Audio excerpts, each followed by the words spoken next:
Ordinance मंजूर करके।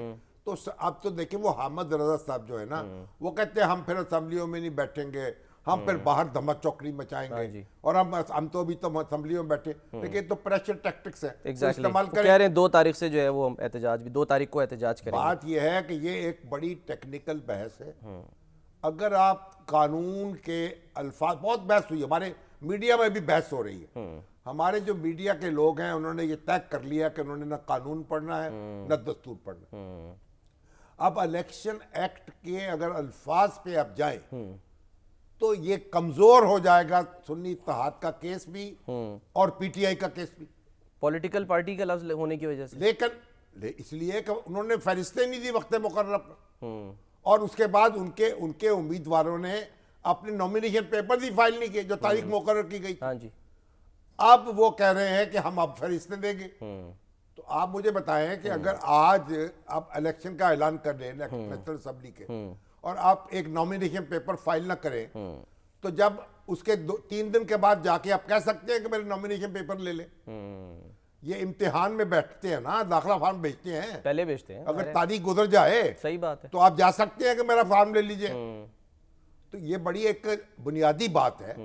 लेकिन जो एक गैर मामूली हालात में एक इकदाम हो चुका है, अब उसमें उसका कोई सियासी हल ढूंढे, तो सियासी हल ये है कि निगरान हुकूमत, अगर ये हमारी सियासी जमातें थोड़ा सा कुशादा दिली से काम लेती, निगरान हुकूमत से कहती कि भाई आप इनको दे दीजिए इनकी नशिस्तें, मगर आप वो तो लड़ रही है मुकदमा। वो तो अताउल्लाह तारड़ साहब भी खमटोंग के खड़े हुए हैं, पीपल्स पार्टी भी खड़ी हुई है, फारूक नाइक साहब जो हैं वो फारूक नाइक साहब भी लड़ रहे हैं, और आप वो देखिए फरोग नसीम साहब, वो भी जाहिर है वो माजी में कहते हैं हम नशिस्तें पीटीआई की छीनेंगे, हाँ जी, लेंगे जी, हमें दी जाए, उन पर, उस पर उसको नहीं मिल सकती।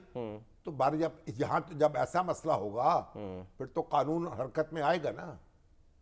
अगर थोड़ी सी वसीउल कल्बी हो जाती तो कहते भाई ये उनकी नशिस्तें हैं, उनको दे दीजिए। अच्छा, थोड़ा ठहरा हुआ था, तरमीम करते दस्तूर कानून में, क्या हर्ज है। ताली सर दोनों हाथ से बचती है ना, ताली दोनों हाथ से बचती तो वो है। भी जब वो बैठने को तैयार नहीं होते तो ये कहेंगे ठीक है जी हम नशिस्तें क्यों दें उनको। वो तो अभी तो बैठ गए ना असेंबलियों में, असेंबलियों में बैठ गए हैं। आप देखिए इलेक्शन भी लड़ रहे हैं वजीर आजम का, यानी सराज के में भी जनाब वो गंडापुर साहब हलफ उठाएंगे जी, हर जगह, आजाद हैसियत में हर जगह उनके लोगों ने, अरकान असेंबली ने हलफ तो उठा लिए, पंजाब में भी उठा लिया। तो वो उन्होंने इलेक्शन के नताइज बिलफेल तो तस्लीम कर लिए ना, आके असेंबलियों में बैठ गए। अब आप उनको थोड़ा सा उनसे मोहब्बत का सलूक कर दें, क्या हर्ज है उसमें। आपकी ना मेजॉरिटी तो फर्क नहीं पड़ता, आपकी मेजॉरिटी अपनी रहेगी, उनकी अपनी, उनकी 15-20 सीटें बढ़ जाएंगी, और उससे क्या फर्क पड़ेगा, उनको आसूदगी मिल जाएगी। थोड़ा सा बड़े दिल का सिस्टम जो है उसको स्टेबलाइज करना है ना, दिंगा मुश्ती तो हर वक्त नहीं रखनी। लेकिन अगर ऐसा नहीं आपको मंजूर तो फिर ठीक है, फिर दमादम मस्कर अंदर जो कानून के और आइन के तकाजे होंगे फिर उसके मुताबिक फैसला हो जाएगा।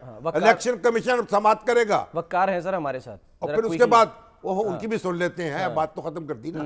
अब इलेक्शन कमीशन फैसला करे, उसके बाद फिर जाएगा सुप्रीम कोर्ट में मामला, तो जो कानून है उसके मुताबिक फैसला हो जाएगा। और जब हमारे मीडिया के दोस्त हैं, हमारे सियासी मुबस्सर हैं, हमारे सियासतदान हैं, वो भाई पहले कानून भी तो पढ़ लिया करें ना।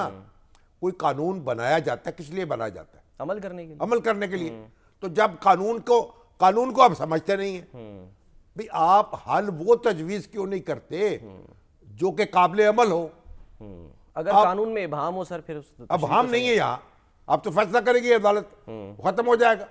तो आप इलेक्शन कमीशन पे चढ़ रहे हैं, कोई सुप्रीम कोर्ट पे चढ़ रहा है, बड़े बड़े माशाल्लाह सुकरात और बुकरात सारे ना दस्तूर को जानते हैं ना कानून को जानते हैं। मैं तो हैरान हूं। ओ भाई रास्ता वो निकालें जो निकल सकता हो। हमारी तजवीज़ ये थी, अब भी है, कि इलेक्शन एक्ट में तरमीम करके उनको ये हक दे दे सर। अब टाइम, या आप दरखास्तें वापस ले ले, कहीं इनको दे दे। क्या है आपके क्या सुरखाब का पर लग जाएगा मुस्लिम लीग नून को या पीपल्स पार्टी को या MKM को? वक़ार से पूछ लें, एक 2-2 सीटें इनकी बढ़ जाएंगी, क्या फर्क पड़ जाएगा इनको?